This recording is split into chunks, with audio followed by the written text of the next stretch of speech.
आज हम आपके लिए विभूति भूषण बंदोपाध्याय की रचना का हिंदी प्रतिवेदन लेकर आए हैं, जिसका नाम है आरक। इसका अर्थ होता है शराब। विभूति भूषण, जिनका जन्म 1894 के 12 सितंबर को हुआ था, बंगाली साहित्य के एक अनमोल सितारे थे। इन्हें पौथेर पांचाली और अपू के सृजनकर्ता के रूप में जाना जाता है। हमारे पूरे टीम की तरफ से इन्हें श्रद्धांजलि स्वरूप हमारा कोटि कोटि नमन। तो आइए कहानी को शुरू करते हैं। आरक। लाहौर म्यूजियम में जब नौकरी करता था, उस समय लाहौर के प्रसिद्ध देशबंधु अखबार के संपादक विनायक दत्त सिंह महाशय के साथ मेरा काफी परिचय हुआ। मिस्टर सिंह एक प्राचीन सम्मानित वंश के संतान थे। उनके पूर्वजों का मूल स्थान पंजाब नहीं बल्कि राजपुताना कोटा राज्य था। 3 पीढ़ी पहले उनके पितामह राजकीय कार्यों के कारण पंजाब आकर बस गए। तभी से वे वहीं के निवासी बन गए।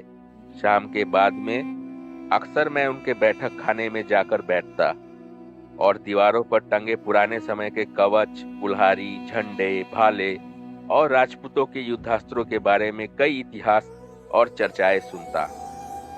मुझे यह बहुत अच्छा लगता। विशेषकर कोटा राज्य के इतिहास के बारे में मिस्टर सिंह की जानकारी बहुत ही गहरी थी। लेकिन यह सब नहीं, मैं आपको एक आश्चर्यजनक घटना बताने जा रहा हूँ। मिस्टर विनायक दत्त सिंह जैसे सम्मानित और शिक्षित व्यक्ति के मुंह से अगर यह कहानी सुना नहीं होता तो मैं भी इस कहानी को हंसी में टाल देता। एक दिन सर्दियों की शाम मैं मिस्टर सिंह के बैठक खाने में बैठा था। बहुत ठंड थी उस दिन। 2 बार गर्म चाय पीने के बाद हम हुक्का पी रहे थे। मिस्टर सिंह धूम्रपान के आदी नहीं थे।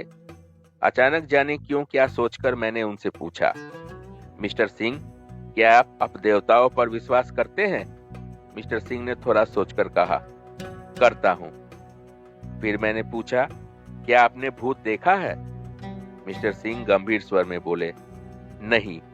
फिर वह थोड़ी देर चुप रहने के बाद कहने लगे, यह मेरी बात नहीं है, यह मेरे छोटे दादाजी की जिंदगी की घटना है। अगर यह घटना ना हुई होती हमारे वंश में तो आज भी हम कोटा राज्य में बहुत बड़े खानदानी ताल्लुकदार होते। लाहौर में नौकरी करने की जरूरत ही नहीं होती।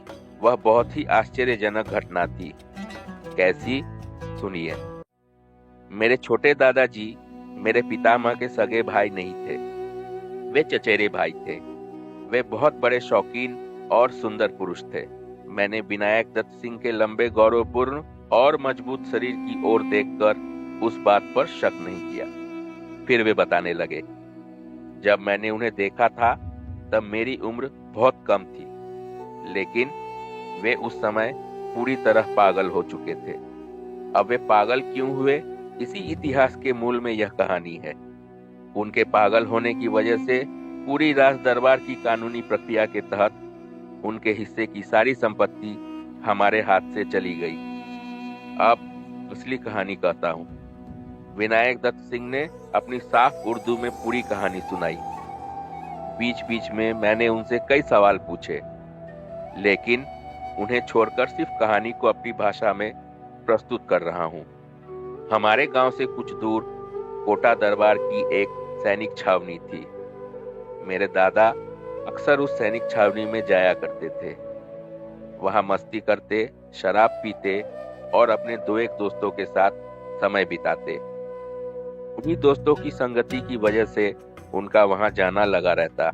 एक बार पूर्णिमा की रात उन्होंने और उनके 2 दोस्तों ने अचानक तय किया कि वह बड़ी नदी में स्नान करने जाएंगे। वे घोड़े पर सवार होकर निकल पड़े। बड़ी नदी रेगिस्तान के बीच 3 शाखाओं में बंटकर बहती थी। जिस समय की बात हो रही है, उस समय इस 3 धारा नदी की पहली धारा में पानी बिल्कुल नहीं था। मध्य धारा में घुटनों तक पानी था। फिर 1 मील तक फैले रेतीले तट थे। उसके बाद मुख्य धारा में काफी पानी था। रास्ते में उनके एक दोस्त को क्या सूझा कि वह पहली धारा की रेत पर घोड़े से उतरकर पीठ के बल लेट गए और उठने का नाम नहीं लिया। बाकी दोस्त और मेरे दादाजी ने उसे वहीं रेत पर छोड़ दिया। जाहिर है तीनों में से कोई भी ठीक स्थिति में नहीं था। मेरे दादाजी बड़ी धारा के पास पहुंचे। पीछे मुड़कर देखा तो उनका दोस्त घोड़ा रोककर रेत के मैदान के पश्चिमी ओर डर और आश्चर्य से देख रहा था।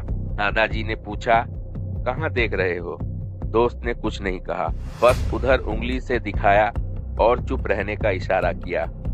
दादाजी ने देखा कि रेतीले मैदान के बीच कुछ अस्पष्ट स्त्रियों की मानव आकृतियां गोल घेरा बनाकर घूम रही थी। कुछ देर देखने के बाद लगा कि वे हाथ में हाथ डालकर नाच रही थी। वहां उस सुनसान जगह पर रात में कौन ऐसे नृत्य कर रहा था, समझ नहीं आया।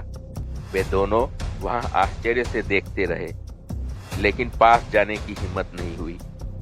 उन्होंने इस दृश्य के बारे में किसी से कुछ नहीं कहा। इसके बाद 3 साल और बीत गए। बड़ी नदी का मुख्य धारा के 3 मील उत्तर में रेगिस्तान में एक बड़ा खारा पानी का झील है, जिसका नाम है नहारा निपट, जिसका मतलब है नमक का ताल। इस झील को चारों ओर से पहाड़ों ने घेर रखा है। ये पहाड़ कहीं 1000 फुट ऊंचे तो कहीं उससे भी ऊंचे हैं। रेत और पहाड़ों से खनिज लवण मिलता है, इसलिए कोटा दरबार इसे समय समय पर ठेके पर देता था।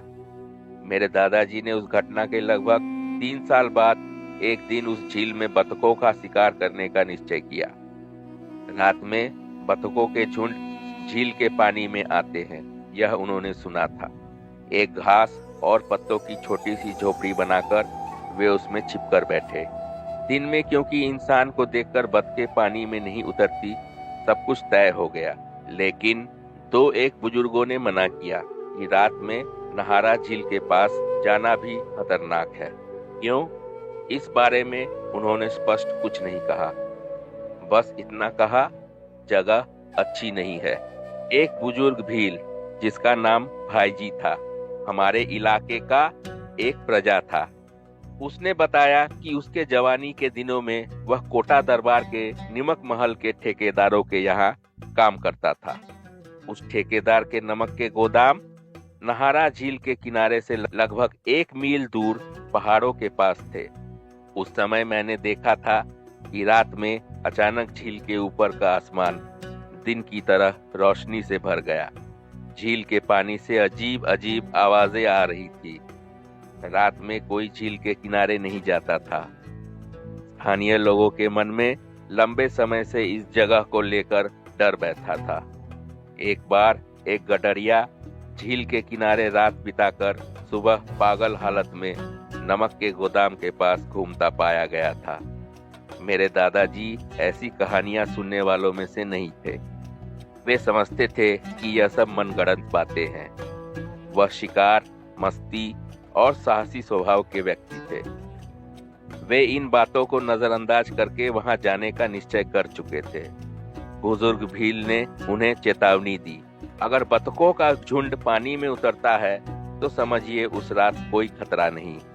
दादाजी ने पूछा, कैसा खतरा? शेर का? शेर या उससे भी खतरनाक किसी जानवर का हो सकता है, उसने कहा। कौन जानता है हुजूर? यह तो मैंने सुना है, पर यकीन से नहीं कह सकता। दादाजी ने कहा, तू चल मेरे साथ, इनाम दूंगा। बुजुर्ग ने कहा, माफ करना हुजूर, 100 रुपए भी देंगे तब भी नहीं जाऊंगा। नहारा झील के पास रात बिताने का खतरा कौन लेगा? हमें जान का डर नहीं है। हम भील लोग शेरों से नहीं डरते। इन्हीं हाथों से कई शेर मार चुका हूँ। लेकिन हुजूर, शेर से भी भयानक कुछ हो सकता है। मेरे दादाजी नहारा झील के बारे में अच्छी तरह नहीं जानते थे। वह हमारे गांव से लगभग 40 मील दूर था। उन्होंने बीलों के गांव से निकलकर 7-8 मील पैदल यात्रा की। पहाड़ों को पार करके समतल भूमि में पहुंचे। दूर एक विशाल झील थी, खारे पानी की झील, जो तेज धूप में चमक रही थी। चारों ओर वीराना था, कोई प्राणी दिखाई नहीं दे रहा था। अभी दोपहर बाकी थी। दादाजी झील के किनारे पहुंचे। उन्होंने नरकट और सूखी घास से एक छोटी सी ओट बनाई। उसके पीछे बंदूक लेकर छिप गए ताकि बतखों को उनकी मौजूदगी का पता न चले। शाम ढल गया। लाल सूरज पहाड़ों के पीछे चला गया। थोड़ी देर में चांद निकला। कृष्ण पक्ष की रात थी। 2 दिन पहले ही शरद पूर्णिमा बीती थी। रात जैसे जैसे बढ़ी, सर्दी भी बढ़ने लगी। यह बतखों के आने का समय था, लेकिन आज कोई बतख पानी पर नहीं उतरी। बुजुर्ग भील की बातें दादाजी को याद आने लगी। अगर बतखों का झुंड उतरता है तो रात सुरक्षित है, लेकिन अगर नहीं उतरता तो समझ लीजिए क्या खतरा था। शेर या पहाड़ों से पानी पीने कोई और जीव यहाँ उतरता था। रात गहराती गई। चांदनी की रोशनी में झील और रेगिस्तान के नमकीन रेत रहस्यमयी दिखने लगे। हर तरफ सन्नाटा था। दादा, जो काफी साहसी थे, उनके रोंगटे भी खड़े हो गए। चांदनी रात के उस बिखरे हुए अलौकिक दृश्य को देखकर दादाजी ने चमड़े की बोतल से थोड़ी शराब पी। अचानक उन्होंने झील के पश्चिमी किनारे की ओर देखा। उनका मन खुशी से नाच उठा। चांदनी में आकाश के नीचे एक झुंड बतखें उतर रही थी। चांदनी की रोशनी में उनके दूध जैसे सफेद पंख बहुत ही अद्भुत लग रहे थे। धीरे धीरे वे बतखें झील के किनारे रेत पर बैठ गई। वह जगह दादाजी की झोपड़ी से लगभग 200 गज की दूरी पर था, शायद उससे थोड़ा अधिक। इस दूरी से बंदूक की गोली उन तक नहीं पहुंच सकती थी, खासकर इस चांदनी रात में। दादाजी ने सोचा कि देखते हैं वे और करीब आते हैं या नहीं, और भी बतखों का झुंड आता है या नहीं। शिकारियों के लिए धैर्य सबसे बड़ा गुण होता है, इसलिए वह एकटक बतखों को देखने लगे। लेकिन अगले ही पल दादाजी हैरानी से अपनी आंखें बार बार मलने लगे। उन्होंने थोड़ा ज्यादा पी लिया था, लेकिन इतनी भी नहीं कि उन्हें भ्रम हो। और फिर जो हुआ उस पर आप विश्वास करें या ना करें, यह आपकी मर्जी है मिस्टर बनर्जी। लेकिन यह कहानी मैंने अपने पिता के मुंह से कई बार सुनी है। यह हमारी वंश की घटना है, इसलिए इसे झूठ मत समझिए। दादाजी ने देखा कि वे बतखें साधारण बतख जैसी नहीं थी। वे बहुत बड़ी थी, बहुत बड़ी। उनके हरकतें भी बतखे जैसे नहीं थी। फिर अचानक लगा वे बतखे थी ही नहीं, बल्कि वे इंसानों जैसी आकृति वाली थी। बेचारे दादाजी ने फिर से अपनी आंखें मली। क्या मैंने ज्यादा पी लिया है? अगले ही पल वे जीव पानी में उतर गए और बतखों की तरह तैरते हुए धीरे धीरे दादाजी के छिपने की जगह के पास आ गए। कृष्ण पक्ष की पूर्ण चांदनी रात में चकित और डर से कांपते हुए दादाजी ने देखा कि वे सच में बतख नहीं थी। वे बेहद सुंदर युवतियां थी। उनके सफेद वस्त्र चांदनी में चमक रहे थे। उनकी हंसी, चेहरे की आभा और हरकतें सब बहुत ही विचित्र और मोहक थी। कुछ देर तक वे पानी में राजहंसों जैसी खूबसूरती से खेलती रहीं, निस्तब्ध, सौम्य और मंत्रमुग्ध कर देने वाली चाल से झील में तैरती रही। फिर थोड़ी देर बाद दादाजी के पास और कुछ देखने का होश नहीं रहा, क्योंकि उस समय वे समय का बोध खो चुके थे। उन महिलाओं ने पानी से बाहर आकर थोड़ी देर में चांदनी भरे आकाश में सफेद पंख फड़फड़ाते हुए उड़ना शुरू किया और आंखों से ओझल हो गई। झील के किनारे की हवा तब भी उनकी अद्भुत सुगंध से भरी हुई थी। दादाजी ने अपने शरीर पर चुटकी काट कर देखा कि क्या वे सच में जाग रहे हैं या कोई सपना देख रहे हैं। तब तक उनका नशा पूरी तरह उतर चुका था। रात धीरे धीरे खत्म हो गई। चांदनी फीकी पड़ने लगी। दादाजी झील के किनारे से भ्रमित मस्तिष्क के साथ पहाड़ों को पार करते हुए भीलों के गांव पहुंचे। वहां बुजुर्ग भील भाई जी ने उनसे पूछा, हमसे उतरी थी क्या? दादाजी ने झूठ कहा। हाँ, उतरी थी, लेकिन मैं एक भी मार नहीं पाया। अब क्यों उन्होंने झूठ बोला, सुनिए। एक अद्भुत आकर्षण ने उन्हें खींचना शुरू कर दिया था। दोपहर होते होते इन्हें फिर से नहारा झील के किनारे जाने की लालसा सताने लगी। दादाजी उस रात भाई जी को सच बताने से डर गए थे, कहीं वह रोक न दे। फिर अगले दिन दादाजी नहारा झील के पास पहुंचे। उन्होंने घास की झोपड़ी जैसी आकृति वाला छावनी बनाया और चुपकर रात का इंतजार करने लगे। लेकिन उस रात जंगली बतखों का झुंड झील के पानी में उतरा। असली बतखों का झुंड। कई रात तक लगातार सिर्फ जंगली बतखों का झुंड उतरता रहा और यह खेल चलता रहा। मेरे दादाजी झोपड़ी के अंदर लेटे लेटे देखते रहते। बंदूक से गोली चलाने का उनका मन नहीं करता था।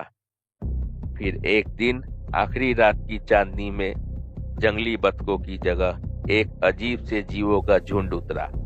उस दिन वे और भी पास आए। जंगली राजहंसों की तरह तैरकर झील के किनारे घास के जंगल के पास तक पहुंच गए। उनके सुंदर और अद्भुत चेहरे चांदनी की रोशनी में मेरे दादाजी की मंत्रमुग्ध आंखों के सामने बार बार दिखाई देते रहे। रात खत्म होने में ज्यादा देर नहीं थी। चांदनी अब भी थी। मेरे दादा ने न जाने क्या सोचकर किसी नशे में या किसी अच्छे मूड में झोपड़ी से उठकर भागते हुए पानी के किनारे चले गए। शायद उन्हें पकड़ने की कोशिश कर रहे थे। लेकिन तभी बतखों जैसे वे अलौकिक जीव अचानक जल्दी जल्दी तैरकर दूर चले गए और अगले ही पल आखिरी रात की गूंजती चांदनी में उनके हल्के शरीर हवा में उठकर आसमान में गायब हो गए। अगले दिन सुबह मेरे दादाजी को पागल हालत में नदी के किनारे रेत के टीलों पर बेवजह घूमते हुए देखा गया। एक मछुआरा उन्हें गांव तक पहुंचाया। जब उन्हें देखने लोग आए तब बुजुर्ग भाई जी भी आए। तब उन्होंने सिर हिलाते हुए कहा, मैंने कहा था जब बतखों का झुंड नहीं उतरता तो बड़ी अनहोनी होती है। मेरे दादाजी कभी कभी ठीक हो जाते, लेकिन फिर पागल हो जाते।